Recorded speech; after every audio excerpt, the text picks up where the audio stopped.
Hi, I'm Jamie. This is Dead Dodge Garage, and this is a 426 Hemi, still in pieces. I think this is my third video on this engine project so far. At the end of the last one, we had a complete bottom end, a timing cover, and a balancer installed, and we were slightly missing a Valvetrain. I couldn't get through 20 seconds of this video without misnaming a part. I meant windage tray. Well, I've got that now. In fact, I took the liberty of installing it, along with a couple cork gaskets and a reproduction oil pan. I did have the cylinder head set in place for looks. I've got them back off now, and I'm getting ready to install them for good. First, I'm going to complete one little project I should have done when I had the block upside down earlier, and that is install the oil pump. Before installing it, I did open it up to take a look at things. Looks pretty good. I don't know what that is, but there are no big chunks in here. I'll dump a little bit more extra oil in here, spin it around a few times, and button it back up. This is a high volume milling pump. We definitely need the high volume for this engine because it's got fully grooved main bearings and fully grooved main journals. This thing is going to be sending tons and tons of oil to the rods. We need as much volume as we can get. Before you install your new big block oil pump, make sure you put this O-ring on that little dingus that sticks into the block. Obviously, you're going to need a gasket too. Now we're trying to build a pretty stock, pretty correct 426 Hemi here. It's going in an original Hemi CUDA, and we do want it to look as right as it possibly can. Unfortunately, these high volume pumps do not look correct. The factory oil pumps have like a Y shape to them. The high volume pump is also taller. I have another issue though. See, there are 3 shorter bolts and 1 longer bolt in these big block oil pumps. Well, apparently in this milling high volume, the longer bolt is not long enough, so I'm going to have to come up with something else for that. Now this is interesting. This is a new Melling M63 standard volume big block pump, and that bolt isn't long enough for this either. I'm building a 440 alongside this Hemi. That 440 has the bolt we need, so I'm going to go and try and find one that matches that. Here's what I came up with. Not exactly the prettiest bolt in the world, but it perfectly matches what that other 440 has, and it's the right length here. There's the new oil pump installed and torqued to spec, whatever that is. Toward the end of the last video, I got the timing cover and harmonic balancer install wrapped up. Then I realized we've got the wrong timing cover here. You see, for some reason, the 0 timing line on a 426 Hemi is not in the same place as typical big blocks. Those would be here. The way I learned that was by looking at a fancy high-performance balancer that had 2 0 marks. The one this way, like half an inch, was marked Hemi. Here we are looking at the other 426 Hemi we've got on the property right now. This is the one I did an autopsy on a few weeks back. I might allegedly be taking this one home in the near future. We'll talk about that later. Anyway, we checked, and this thing has the same exact timing cover as the one we're putting together for the Hemi CUDA. It also has the same factory harmonic balancer. And that means this one's also wrong. How many 426 Hemis in the world are like this? I don't know what the correct 426 Hemi cover and timing tab situation looks like exactly. I just know it's not this. Unfortunately, we don't have many options but to run what we've got here, and just be aware that this is an issue. The mark is off by like 8 or 9 degrees, something like that. You can see I've got them marked with marker now. The 0 mark should be there, and this dot should align with this. After this thing is painted, I will redot this so future tuners, probably me, know where the correct mark is. I have no idea whatsoever why they moved the timing mark on the Hemi. I just know that they did. And if you're tuning one of these things, make absolutely sure this mark is in the correct location. Yeah, it's really something you should do with any engine build in general, and I always try to do that here, but just be aware of that. And now it's time for the moment we've all been waiting for. We're going to install these shiny 426 Hemi heads. As a first step, I did go around and degrease the deck surfaces. They're ready to receive a gasket now. For this build, we're going to use the Felpro stamped steel head gaskets. This is effectively a reproduction of the factory type deal. One thing I love about these is they say top, upside down, on the bottom of the gasket. Isn't that nifty? Now there are other options for 426 Hemi head gaskets. If you're going to use aluminum heads in particular, I wouldn't run this. I'd get something actually good. But again, this is a stock type build. We're going to use stock type stuff, and we actually have a pile of these Felpros.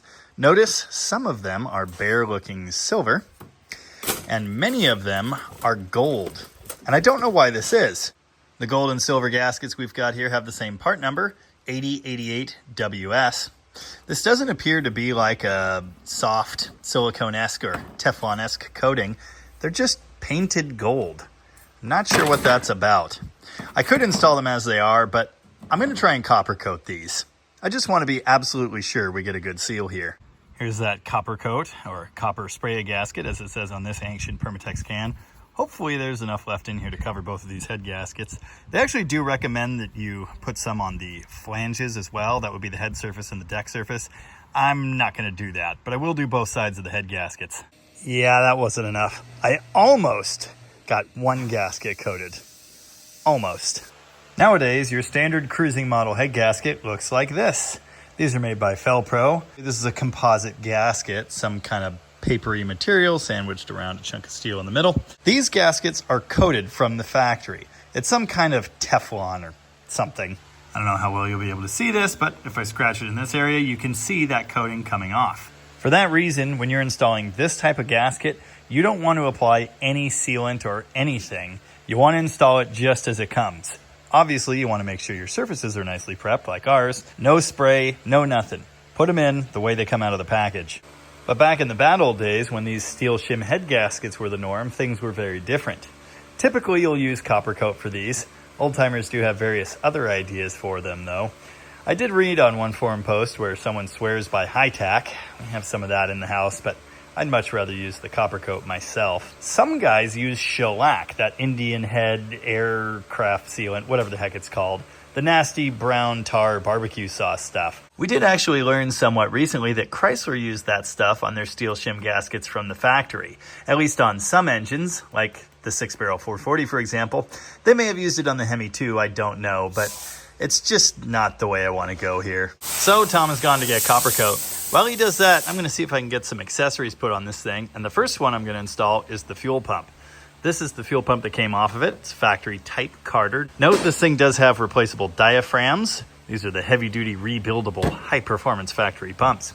Ultimately, I imagine we'll be putting a fresh one on here, but for our break-in on the Mopar or No Cart, we'll run this one.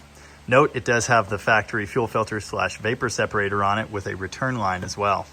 To actuate the mechanical fuel pump, I need to install this fuel pump rod. This goes into a threaded hole up above where the pump mounts, and then a plug goes in to plug it.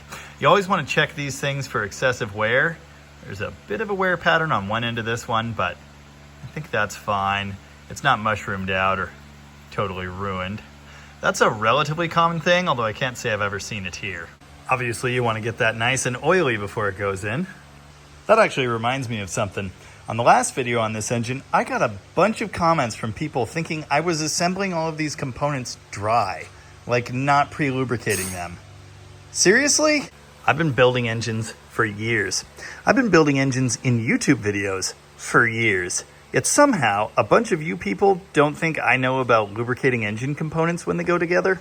As I've explained many times, I lubricate bearings, journals, timing chains, all sorts of things with engine oil. I like to use this instead of assembly lube because it's not as sticky and horrible. So when you're turning your engine after you've installed rods, one by one, you get a good feel for things. With assembly lube, it's harder to turn and you don't get such a great sense of what's going on.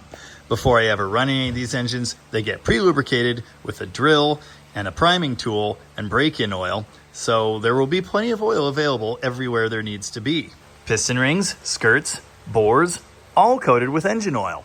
I don't like pour gallons of it in there, but it gets a nice coating before assembly. This is a comment I've never gotten before, and it really confused me.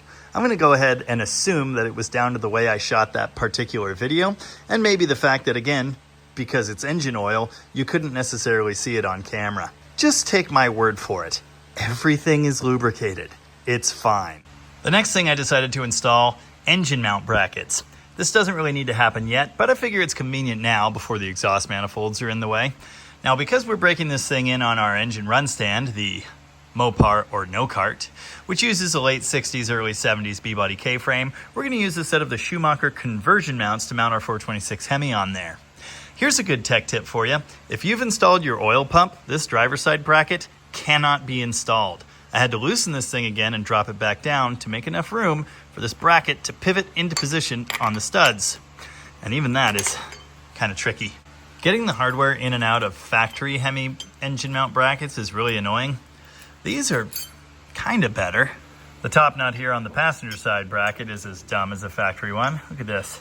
You gotta start this long before you can get that bracket down against the block, and you can't reach it with a socket.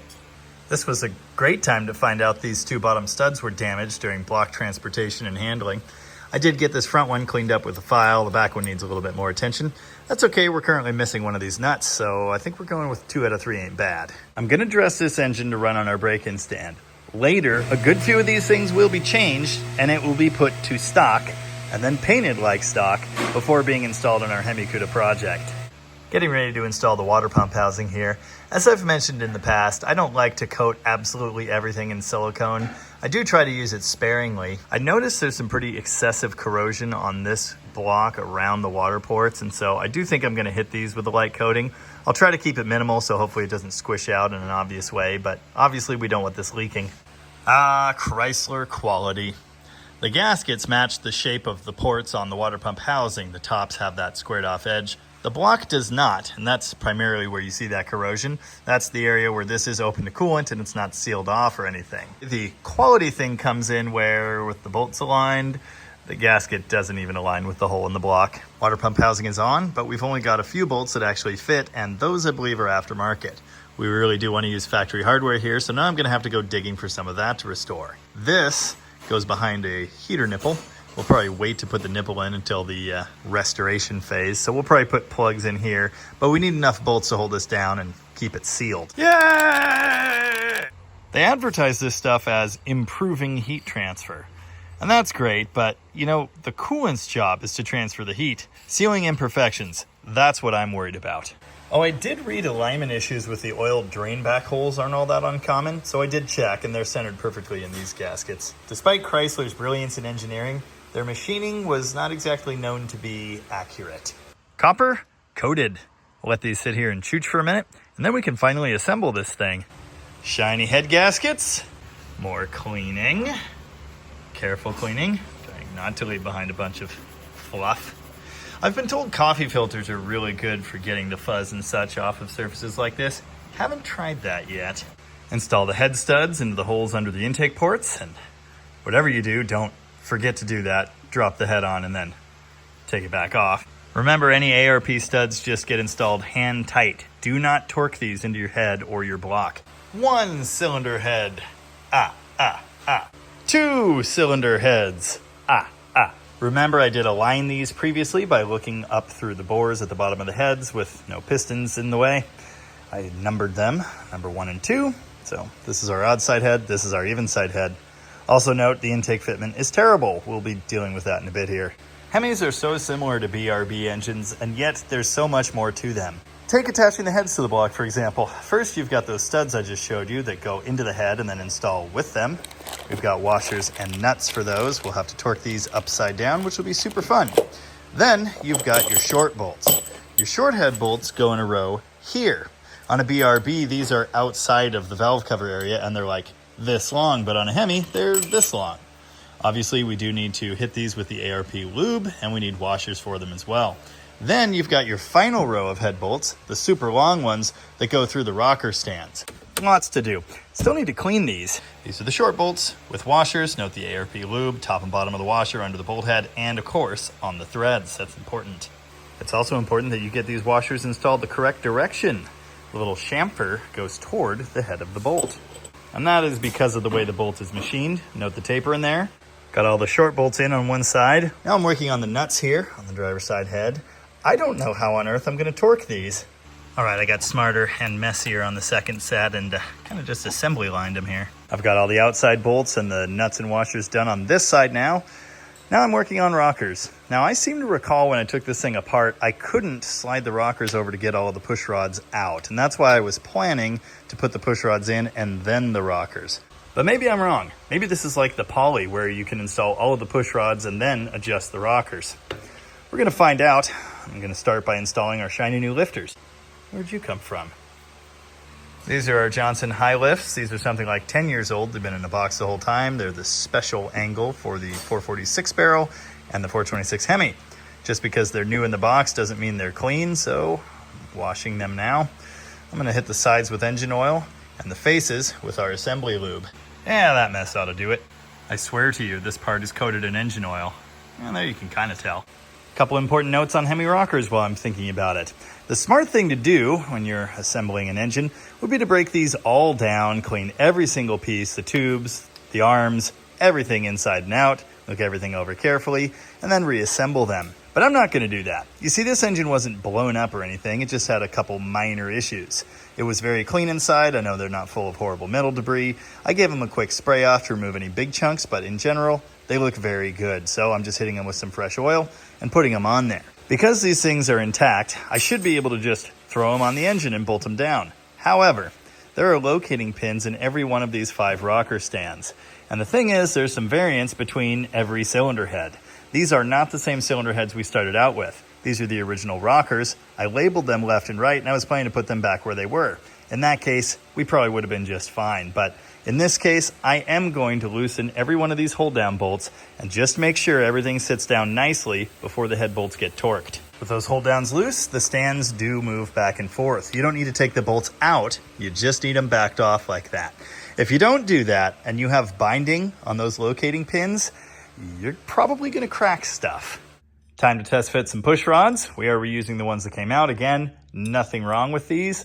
I think they're stock or maybe they're random replacements. I don't know. There's actually one that doesn't quite match, but that's fine. Spoiler alert, that was not fine.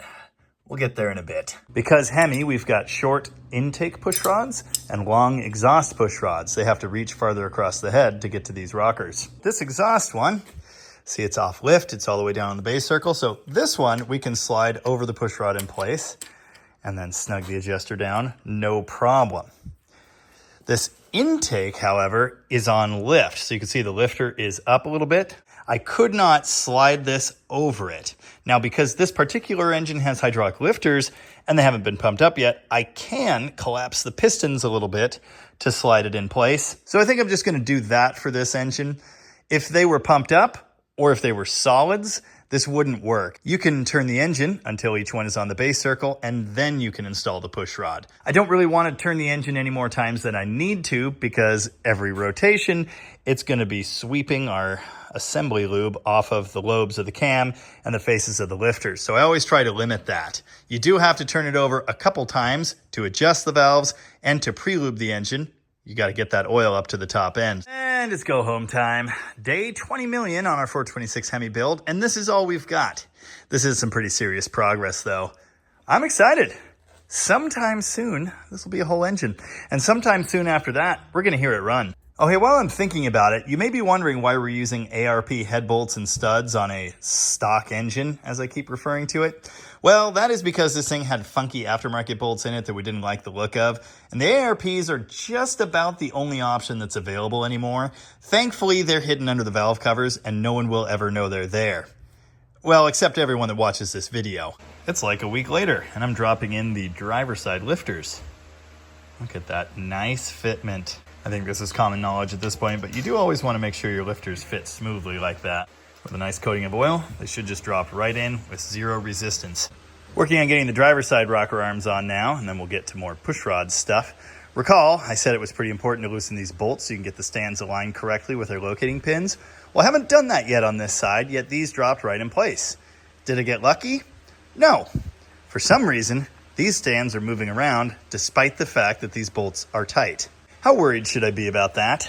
Took the bolt out, checked it, looked all right, put it back in there and torqued it down, and it did actually hold the tube solid. So I guess these were just never torqued correctly before.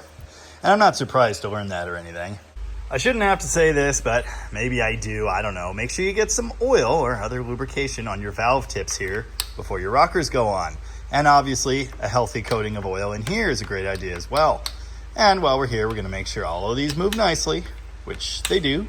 In the pre-lube stage, which we're coming up on now, still need some oil and then the priming tool and an oil filter. We'll get it.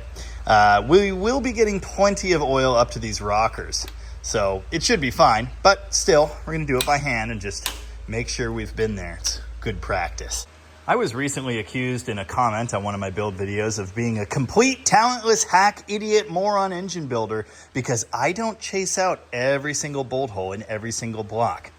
The reason I don't usually do that is because my machinist does. I've gotten exactly one block back from them that needed a couple holes chased out because they must have missed them in the cleaning phase. But look at this. Perfectly clean, perfect threading action, absolutely beautiful, 100% smooth and nice. Nothing to worry about. This has been my experience almost every single time. If it feels good, it is good. So don't get your panties in a knot. At this point, we've got 2 complete sets of rockers. We do not have push rods yet, except for the 2 I've got in there. I have all of the head bolts and the nuts on the studs up in the valley set down. They're just snug by hand. So at this point, I can torque some stuff, which is going to get interesting. It's going to get interesting because of these nuts located here in the valley. You see, they point downward, and there's really no way to get a socket on here with a torque wrench. I do have a solution for this. What we're going to do is utilize a torque extension. This will be a piece that locks onto the nut and our torque wrench attaches to on the other end. I don't have an actual extension for this, but Evan here had the genius idea of using one of these shorty wrenches. Thankfully, these are 12-point half-inch, and so the open end on this is also a half-inch. That means we can lock it onto our torque wrench just like so. And as long as the torque spec isn't enough to splay the end of this thing open and totally ruin everything, this should get us to our final spec. Now, when using a torque extension like this, you do have to adjust the value you enter into your torque wrench to make sure the value the fastener sees is correct. There are different formulas for this you can find online. I used a formula on a website from a company called Belknap Tools, Belknap. Now, this takes into account the length of your extension, the length of your torque wrench, and the spec you actually need to see on the fastener. The corrected spec for our ARP fasteners, 69 foot-pounds. Nice. The other ones will get 80 foot-pounds, the ones that we can torque without an extension. And for comparison, the factory spec is apparently 70 to 75.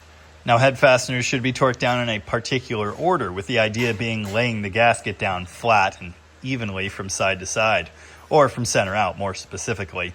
I looked for a torque chart for this and I found a couple different ones.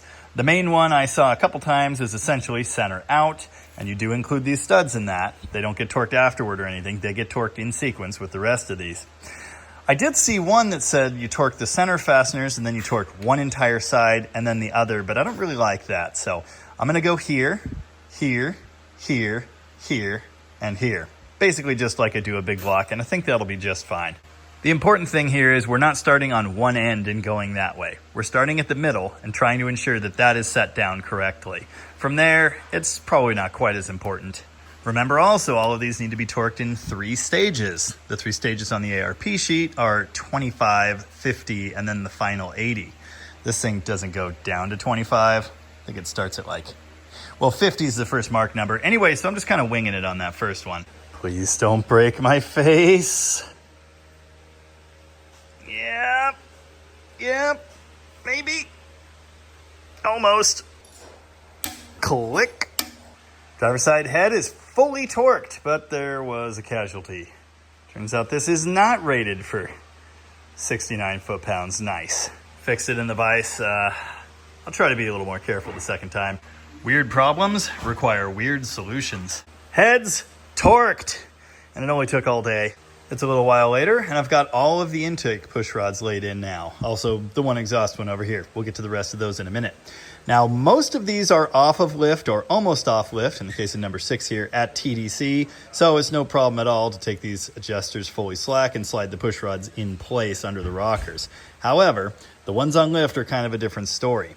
Now, what I had to do on this one, you can see how far up that lifter is slack the lifter totally, push the rod down into the lifter here, and I also had to compress the valve spring ever so slightly. I did that by carefully prying against the retainer here under the rocker arm, which of course was slightly over the push rod at the same time. It was a bit of a dance. For further illustration, here's what it looks like when your lifter is off lift and you install the push rod. The rocker just slides right over it, and now we just spin the adjuster down to touch and take the lash up. And here's what it looks like partially on lift, like this one is. The push rod is in, but you can't simply slide the rocker over it because it's extending too far. What I can do on this one is push the push rod down into the piston on the lifter. I can kind of get these set together, sort of, slide it over the valve tip, and then I can get these aligned and thread the adjuster down, obviously ensuring that the ball of the adjuster ends up centered in the push rod here. You don't want to end up with the push rod socket off to the side here, that'll do really bad things. And by really bad things, I mean you could bend a pushrod. Been there, done that. Not on a 2nd gen Hemi, but on a 3rd gen Hemi, which is a pretty similar animal in this department. I really can't guess how many people would ever watch this video and then assemble their own 426 Hemi. Maybe 0. So let's say these notes are more for me than anything. Remember, this technique of squishing the pistons only works with hydraulic lifters that haven't been run. If they're pumped up already, or if they're solids, you'd have to either pry these open farther, carefully, or do this when they are at 0 lift. Just real quick, instead of skipping this step like the last guy, I'm going to torque the stands at this point. Because the head bolts are tight, we're good to go on this. The spec for these bolts is 30 foot-pounds max. All right, small thing, and I don't know actually how precise this needs to be, but I noticed this one tube is sticking forward further than any of these others are sticking out of their stands. You can see little witness marks where it was, so I'm just gonna carefully, with the bolt slacked off again. Well, okay, well, that's where it goes, I guess. Doesn't want to go any further back than that. My only concern there is that the oiling hole might have been off coming up out of whichever stand oils it. I think it's that one. Yes, stand number 4 on both sides. I don't know if having that perfect is all that important, but I can sleep soundly knowing I checked. But now it's a little while later. We've got a full complement of push rods, and the Rube Goldberg machine that is the Valvetrain of the 426 Hemi is almost complete, except we need to adjust all of these valves and or rockers, whatever you want to say. To do that, we're going to have to roll this engine over and get each one of these on the base circle of the cam before making an adjustment and locking it down. Before we turn the engine over, we need some oil and some pre-lubrication, some oil system priming. Before I make the silly mistake once again of trying to prime an engine with no oil sending unit with that hole just open, I decided to roll this thing next to our run stand, the Mopar or no cart. We have an oil gauge on here that appears to be broken now. Ugh. All right, we'll remember that for next time, I guess. Anyway, I'm going to plumb this to our 426 Hemi so I don't blow oil everywhere when priming it. I'm hoping to get a good read on this gauge. That might be complicated at this point. Anyway, then we're going to dump 6 or maybe even 7 quarts of break-in oil down the valley here, and then we'll get our priming tool. We don't have the distributor oil pump drive intermediate shaft in yet, and our priming tool will go all the way down to the oil pump. Then we put an electric drill on it and spin it counterclockwise. Oh, don't forget an oil filter. That's important for not blowing oil everywhere too. You will notice this is a short filter, small body. This is not permanent. We're using it for priming, and we'll probably leave it on there for break-in. But again, when this gets detailed later, we'll get a big filter on there. Funny story, this filter would not thread onto this pump. I went and tried it on the old pump. It worked perfectly. I went and tried it on a low volume or standard volume pump from Melling that we have in a box over there, and it threaded on after a little bit of fussing. And then I came back over here and it went right on. So I don't know what the deal with that is. I actually grabbed 8 quarts of the Driven BR40 conventional 1040 break-in oil. This is something like a 7-quart system, but obviously we've got dry rocker shafts, 4 of them, and the galleys, and the lifters, and all of the oil passageways. So we'll probably need something like 8 to fully fill it. We'll start with, let's say 6 though. Okay, priming time. Drill is set in reverse. And if I recall correctly, these rocker shafts should be getting oil all of the time. We shouldn't have to line up holes in a cam like you normally do. Let's find out. Whew, we got pressure right away. And I'm reminded that this drill sucks. I can hear lifters filling. Nice. Air coming out there. Crank it down to low speed. Maybe the drill can actually do that. Tons of oil there. And yep, top end oil and a horrible mess. The drill doesn't like you either. Well, yeah. Hemis. See, because these valve tips are getting well oiled and they stick this far out past that flange, we're getting drips all the way down to the ground. Most of the oil is going to end up in this little trough, and it will return through the oil drain backs, which is very nice. We got plenty of oil on this side. I have not seen oil on the other side now, so I'm going to rag this up to hopefully prevent more mess, and then I'll keep going. As soon as we see oil coming out around those rockers, we are good. This is the original cam out of this engine. We're looking through a bag at the number 4 cam bearing journal surface, and you can see that it does have a full groove. The cam that went in there is exactly the same. So yeah, you should have full-time rocker oiling, but I'm still not seeing anything to this driver's side.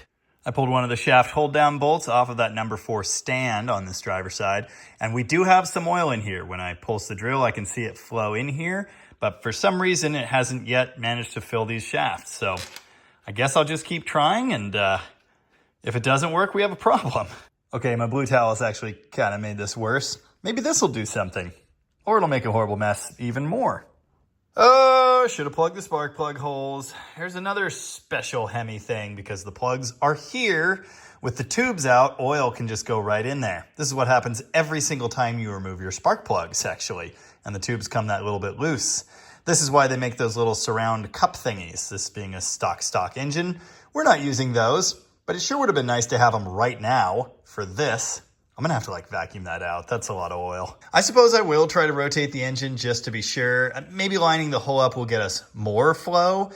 If it immediately lowers the amount of oil going here, then I guess we know the one hole is magically lined up at TDC1, which really doesn't make sense to me. The other important part of the job here, again, is adjusting the valves. So I guess before I rotate it, I'll try and do the ones we've got on 0 lift or the base circle right now. Because these are hydraulic lifters, we're going to set these to 0 lash, where the pushrod perfectly bottoms out on both sides. And then I'm going to give it a half turn of preload.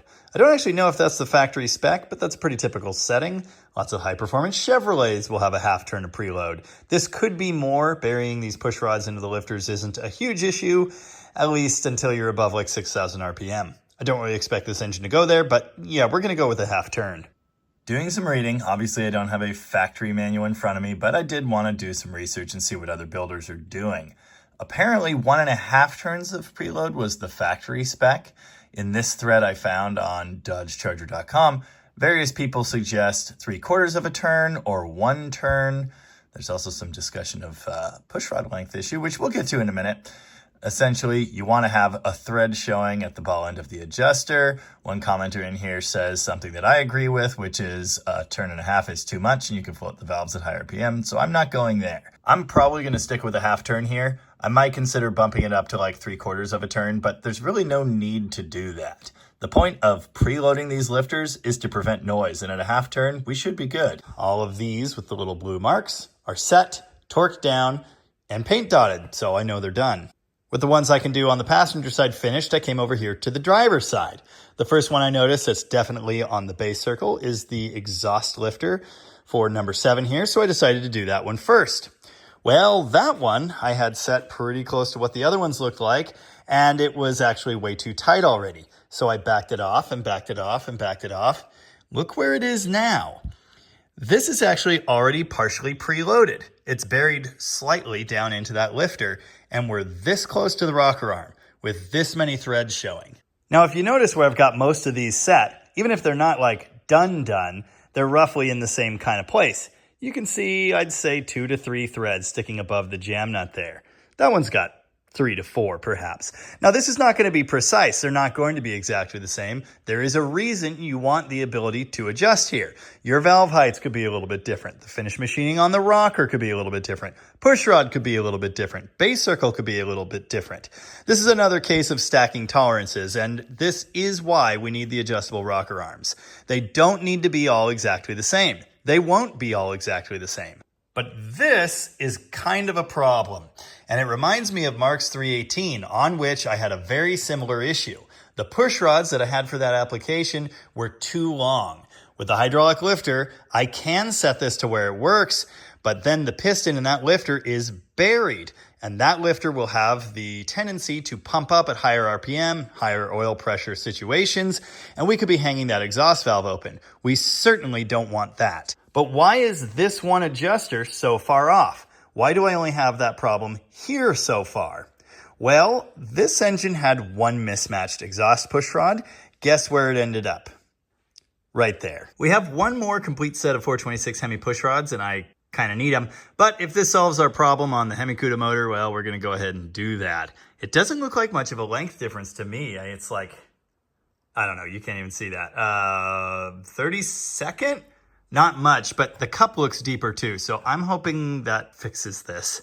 Nope, this one is actually worse. I mean, obviously, the one I took out is on the right. Did I say that was our last set? I was just kidding. We got one more in this box. And actually there's one extra, but of course it's an intake, not an exhaust. I still don't think this helps us any, unfortunately. Okay, bunch of things starting to make sense. Again, we had one mismatched pushrod in this engine when it came apart. And that mismatched pushrod was incidentally on the cylinder where we had a messed up exhaust valve sealing issue. Now, the issue that I had discerned when taking it apart was the exhaust valve springs were set up completely wrong, and you could open them almost by like breathing on them. But in the one cylinder that was obviously super dead, it had this super long exhaust pushrod. So we may have had a floating valve issue there, compounded by the super weak spring. Anyway, I'm guessing at some point in that engine, one of the pushrods got messed up, and so they replaced the one with a stock length exhaust pushrod. But this engine has been decked, and the heads have been decked, and the valves have been replaced. And so the pushrods that were in here were shorter than stock. Everything I have to replace them with is stock. So I'm screwed, basically. Now, when I say I'm screwed, well, I kind of am for tonight. It is possible to shorten a pushrod, and especially one that only needs to be shortened, what do you think, 3/16 of an inch? Something like that. This can be done on a lathe. Apparently, you can just cut away the little area there and then press the end home the rest of the way, and that'll solve the issue. I don't have a lathe here. I don't have a lot of things here. I can't exactly run out and buy a lathe tonight, but I do know a guy that has one, so I can probably get this fixed. Rather inconveniently, it's Tuesday night, and I've been jamming on this thing to try and have it done for this video. Because I'm now short 2 exhaust pushrods, the one that needs to be shortened and one for an example, I can't finish lashing the valves, which is really annoying. Kind of funny, I've only just realized I set this thing up at 180 out from TDC, that would be dot to dot on the timing. I never actually turned it to TDC 1, and that's how I ended up adjusting these two and marking them because they are not on overlap. Number 1 is, so I need to turn the engine to get that not happening. And this may well explain why that oil hole is lined up. Okay, mystery solved. I turned the crank just a few degrees, and now we are not feeding all of the oil pressure up here to the passenger side rockers. Now there is still some oil coming through, again, because of that fully grooved journal, but apparently it's not as much as I thought. And we learned that that hole lines up to feed the passenger side at TDC 6, or 180 degrees out from TDC 1. Oh, finally. Got the hole lined up, and we've got actual oil up to the driver's side shafts. Dude. It's 2 mismatched push rods, 1 intake and 1 exhaust, and somehow I put both of them on number 7. So I was just going to adjust the very last one, which is intake number 7. Look how far out it has to be, like all the way. My memory kind of sucks. I'm sure I noticed that there was 1 intake and 1 exhaust mismatched when I tore the engine down. I just forgot. Look at this. This one rubbed because of the funky angle. Because of the funky arm setting to get it in there right. Remember, I filled some cylinders with oil slightly? Well, number 6 here was the worst, and the bulk of it's coming out, but not all of it, and none is coming out of the others, so yeah, probably vacuuming these. You know, it's just some extra cylinder lubrication. Not the end of the world, but it will smoke extra on startup if I leave it that way. There's our height difference on the pushrod for the intake side. Very similar difference. Again, I think it's something like 3/16 maybe. Now, I did find a random piece of paper in one of the spare boxes of pushrods that explained them as hydraulic lifter pushrods. That would make me think there are different lengths for solid lifters. I've discovered previously that the bucket, the spot that the pushrod sits in the lifter, can tend to be at a different height between a hydraulic and a solid, so that would make sense. However, obviously we have hydraulic lifters here and pushrods that match the ones that say hydraulic, and they just aren't the right length. So I really think it's probably down to the machining that's been done here. Hey, what do you know? We're right back where we started, with a not quite done Hemi dressed up looking like a whole Hemi. And now it's got a blankie on its head to keep the chunks out. This is not how I expected this video to end. I thought this thing would be 100% wrapped up, but I'm not going to finish the intake until all of the rocker pushrod stuff is done. Then we can actually put this thing on the run stand and bolt on some carbs. We'll screw these valve covers down. We're going to put a flywheel and a bell housing on the back temporarily, and we'll be able to run this thing, which is going to be super exciting. Obviously, the next step is solving this issue. I don't know if that'll be in the same video that we hear this thing run or if that'll be its own thing. We'll see what level of science that entails. It's not all fail. Lots of good stuff happened, but this is still super annoying. In any case, I hope you enjoyed seeing it, and I hope you'll join me for the next episode. Until then, as ever, thanks for watching. And remember, if you hated seeing Hemi number 1 get built, well, you'll probably hate number 2 as well. But I, for one, am looking forward to it. Something about boost and wheelies. Can't wait. Look, it's Hemi the dog, and he escaped, and he's peeing on stuff.